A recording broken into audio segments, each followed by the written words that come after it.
samping kanan saya, kenalkan nama saya Nidhi Nur Sabila. Di samping kiri saya, Kenalkan, nama saya Di Muhammad Rafi Usman. berdirinya kami di sini ingin mempresentasikan hasil diskusi kami, yaitu peta konsep mengenai sel. Saya persilahkan ke materi pertama. Baik, yang pertama itu pengertian sel.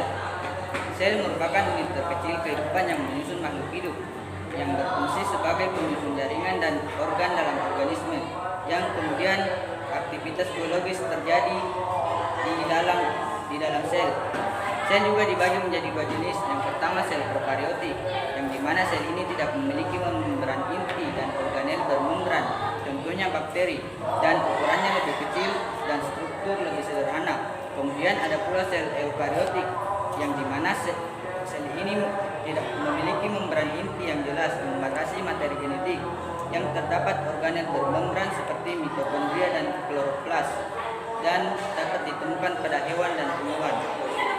Saya kembalikan ke materi kedua. Saya akan melanjutkan materi kedua. Struktur sel prokariotik. Komponen utama dan fungsinya.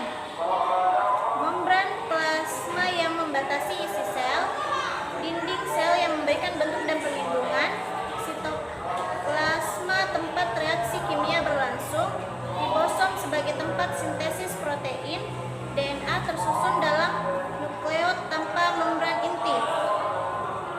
Struktur sel eukariotik. Organisasi dan organela utama. Membran inti yang melindungi materi genetik. Mitokondria sebagai pusat energi sel. Retikulum endoplasma untuk produksi dan transportasi molekul. Kompleks Golgi untuk pemrosesan dan pengemasan protein. Lisosom dan fokula untuk pencernaan dan penyimpanan. Baik, saya persilakan ke materi ketiga. Membacakan materi. Fungsi membran sel yaitu sebagai peran dan mekanisme kerja membran, yaitu mengatur keluar masuk zat ke dalam dan keluar sel, menjaga kestabilan lingkungan internal sel, memiliki reseptor untuk komunikasi antar sel, struktur fleksibel yang memungkinkan pergerakan dan perubahan bentuk.